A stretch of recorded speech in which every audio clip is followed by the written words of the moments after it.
ಸ್ನೇಹಿತರೆ ನಮಸ್ಕಾರ. BPL ration ಕಾರ್ಡ್ಗಳು ರದ್ದಾಗಲಿಕ್ಕೆ ಮತ್ತೆ ಪ್ರಾರಂಭವಾಗಿದೆ. ಸರ್ಕಾರಕ್ಕಂತರೂ ಅಪ್ಲಿಕೇಶನ್ ಹಾಕಿ ಕೊಡುವಂತಹ ಅವಕಾಶ ಮಾಡಿಕೊಡೋದು ಗೊತ್ತಿಲ್ಲ, ಆದರೆ ರೇಷನ್ ಕಾರ್ಡನ್ನು ರದ್ದು ಮಾಡಲಿಕ್ಕೆ ಪ್ರಾರಂಭಿಸಿದೆ ಅಂತ ಸಾಕಷ್ಟು ಕುಟುಂಬಸ್ಥರು ಇಲ್ಲಿ ಸರ್ಕಾರಕ್ಕೆ ತೆಗಳ್ತಾ ಇರುವಂಥದ್ದು ಗಮನಕ್ಕೆ ಬರ್ತಾ ಇದೆ. ಯಾಕೆ ಅಂದರೆ BPL ರೇಷನ್ ಕಾರ್ಡ್ಗಳು ಜೊತೆಗೆ APL ರೇಷನ್ ಕಾರ್ಡ್ಗಳನ್ನು ರದ್ದು ಮಾಡಲಾಗ್ತಾ ಇದೆ. ಇದರಿಂದ ಗೃಹಲಕ್ಷ್ಮಿ ದುಡ್ಡನ್ನು ಕಡ್ಕೊಳ್ಳೋದು, ಜೊತೆಗೆ ಅನ್ನಭಾಗ್ಯ ಅಕ್ಕಿ ಸಿಗದೇ ಇರುವುದು, ಇನ್ನು ಪಿಂಚಣಿದಾರರನ್ನ ಪಿಂಚಣಿಯಿಂದ ದೂರು ಕೂಡ ಮಾಡುವಂಥದ್ದು ಸರ್ಕಾರ ಮಾಡ್ತಾ ಇದೆ. ಎಷ್ಟು ಮಹಿಳೆಯರನ್ನ ಈ ರೇಷನ್ ಕಾರ್ಡ್ನಿಂದ ರದ್ದು ಮಾಡಲಾಗತ್ತೋ ಅಷ್ಟು ದುಡ್ಡನ್ನು ಸರ್ಕಾರಕ್ಕೆ ಉಳಿಯುತ್ತೆ.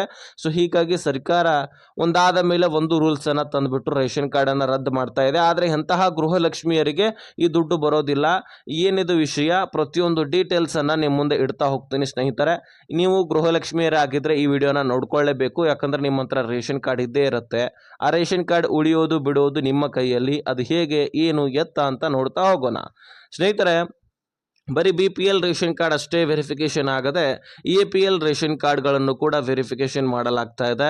ಸೊ ಗೃಹಲಕ್ಷ್ಮಿಯರಿಗೆ ದುಡ್ಡು ಸರಿಯಾದ ಸಮಯಕ್ಕೆ ಬರ್ತಾ ಇಲ್ಲ ಅಂತ ಒಂದು ಕಡೆ ಆದರೆ, ಇನ್ನು ರೇಷನ್ ಕಾರ್ಡ್ಗಳನ್ನು ಕೂಡ ಕ್ಯಾನ್ಸಲ್ಡ್ ಕೂಡ ಮಾಡಲಾಗ್ತಾ ಇದೆ. ಇನ್ನು ಸಾಕಷ್ಟು ಮಹಿಳೆಯರದು ತಾಂತ್ರಿಕ ದೋಷದಿಂದ GST ಫೇರ್ ಅಂತಲೂ ಕೂಡ ಬರ್ತಿದೆ. ಅದರಿಂದ ಏನು ತೊಂದರೆ ಇಲ್ಲ, ಅದು ಸರ್ಕಾರ ಖುದ್ದಾಗಿ ವೆರಿಫಿಕೇಷನ್ ಮಾಡುತ್ತೆ. ಅಲ್ಲಿ ಯಾರು ಸಣ್ಣ ಪುಟ್ಟ ವ್ಯಾಪಾರಸ್ಥರದು GST ಫೇರ್ ಅಂತ ಬರ್ತಿರತ್ತೆ, ಅವ್ರಿಗೆ ತೊಂದರೆ ಇಲ್ಲ, ಮತ್ತೆ ಗೃಹಲಕ್ಷ್ಮಿ ದುಡ್ಡು ಜಮಾ ಆಗ್ತಾ ಹೋಗುತ್ತೆ. ಇನ್ನು ಯಾರು ದೊಡ್ಡ ದೊಡ್ಡ ವ್ಯಾಪಾರಸ್ಥರಿದ್ದು ಗೃಹಲಕ್ಷ್ಮಿ ದುಡ್ಡನ್ನು ಪಡ್ಕೊಳ್ತಾ ಇದ್ದು ರೇಷನ್ ಕಾರ್ಡ್ನ ಲಾಭವನ್ನು ಪಡ್ಕೊಳ್ತಾ ಇದ್ದರೆ ಅವರ ರೇಷನ್ ಕಾರ್ಡ್ಗಳನ್ನು ರದ್ದು ಮಾಡಲಾಗತ್ತೆ. ಸೊ ಇದು ನಿಮ್ಮ ಗಮನದಲ್ಲಿರಲಿ. ಇನ್ನು BPL ಕಾರ್ಡ್ ಯಾರ್ಯಾರ್ದಿದೆ, APL ಕಾರ್ಡ್ ಯಾರ್ಯಾರ್ದಿದೆ ಸ್ನೇಹಿತರೆ, ನಿಮ್ಮ ಮನೆಯಲ್ಲಿ ಮುಖ್ಯಸ್ಥೆ ತೀರಿ ಹೋಗಿರ್ತಾರೆ, ಆದರೂ ಸಹಿತ ನೀವು ಗೃಹಲಕ್ಷ್ಮಿ ದುಡ್ಡನ್ನು ಪಡ್ಕೊಳ್ತಾ ಇದ್ರೆ ನಿಮ್ಮ ರೇಷನ್ ಕಾರ್ಡನ್ನು ಕಟ್ ಮಾಡ್ತಾ ಇದ್ದಾರೆ. ಇದು ಸರ್ಕಾರದ ಗಮನಕ್ಕೆ ಬರ್ತಾ ಇದೆ. ಗಣತಿಯ ಕಾರ್ಯ ನಡೀತಾ ಇದೆ. SIR ಪ್ರಕ್ರಿಯೆ ಪ್ರಾರಂಭದಲ್ಲಿದೆ. ಇದರ ಮೇರೆಗೆ ಸರ್ಕಾರಕ್ಕೆ ಇನ್ಫಾರ್ಮೇಶನ್ ಕೂಡ ಹೋಗ್ತಾ ಇದೆ. ಸೊ ಬಹಳಷ್ಟು ಲಕ್ಷಾಂತರ ಫಲಾನುಭವಿಗಳು ತೀರಿ ಹೋಗಿದ್ರು ಸಹಿತ ಅವರ ಹೆಸರಿನಲ್ಲಿ ಅಕ್ಕಿ ಪಡೆಯೋದು, ಅಂದರೆ ಕುಟುಂಬಸ್ಥರಿದ್ದರೆ ಅವರ ಹೆಸರಿನಲ್ಲಿ 10 kg ಅಕ್ಕಿ ಆದರೂ ಸಿಗತ್ತಲ್ವಾ. ಇನ್ನು ಅವರ ಹೆಸರಲ್ಲಿ ಪಿಂಚಣಿ ಏನಾದರೂ ಜಮಾ ಆಗ್ತಾ ಇದ್ರೆ ಪಿಂಚಣಿ ಆದರೂ ಸಿಗತ್ತಲ್ವಾ. ಹೀಗೆ ನಾನಾ ರೀತಿಯ ಸೌಲಭ್ಯವನ್ನು ಪಡ್ಕೊಳ್ತಾ ಇದ್ದಾರೆ. ಮರಣ ಪ್ರಮಾಣ ಪತ್ರವನ್ನು ತೆಗೆಸಿದ್ದೇ ಆದರೆ ಸರ್ಕಾರಕ್ಕೆ ಇನ್ಫಾರ್ಮೇಶನ್ ಹೋಗಿ ಅವುಗಳನ್ನು ರದ್ದು ಮಾಡಲಾಗತ್ತೆ. ಆದರೆ ನೀವೇನು ಮಾಡ್ತಾ ಇದ್ದೀರಿ, ಸರ್ಕಾರದ ವಿರುದ್ಧವಾದಂತಹ ಚಟುವಟಿಕೆಯನ್ನು ಮಾಡ್ತಾ ಇದ್ದೀರಿ.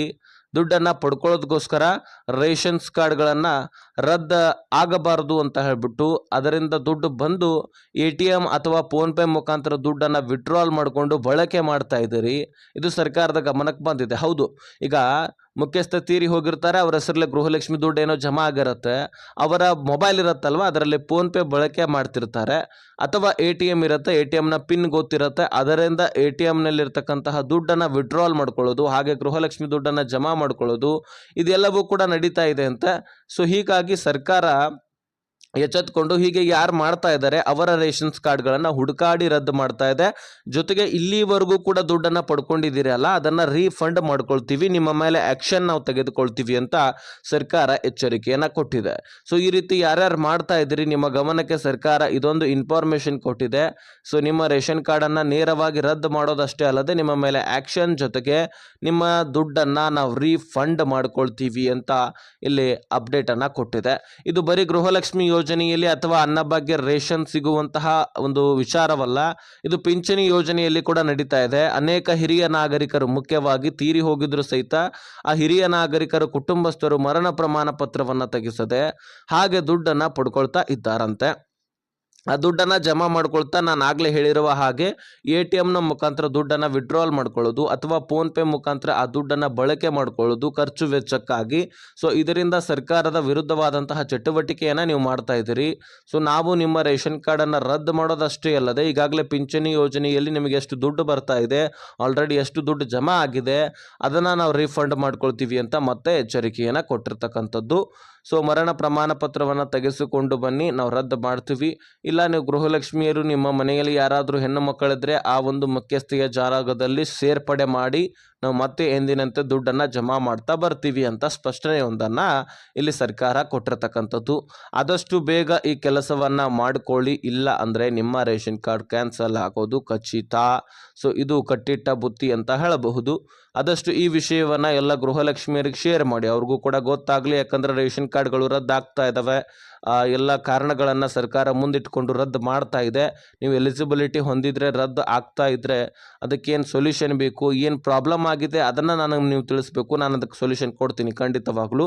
ಸೊ ಡಿಸ್ಕ್ರಿಪ್ಷನಲ್ಲಿ ಇನ್ಸ್ಟಾಗ್ರಾಮ್ ಲಿಂಕ್ ಇರುತ್ತೆ, ಅಲ್ಲಿಂದ ಮೆಸೇಜ್ ಮಾಡಬಹುದು, ನಾನು ಖಂಡಿತವಾಗ್ಲೂ ರಿಪ್ಲೈ ಕೊಡ್ತೀನಿ. ಓಕೆನಾ? ಸೊ ಈ ವಿಷಯವನ್ನು ಆದಷ್ಟು ಎಲ್ಲ ಗೃಹಲಕ್ಷ್ಮಿಯರಿಗೆ ಶೇರ್ ಮಾಡಿ, ಅವ್ರಿಗೂ ಕೂಡ ಗೊತ್ತಾಗಲಿ.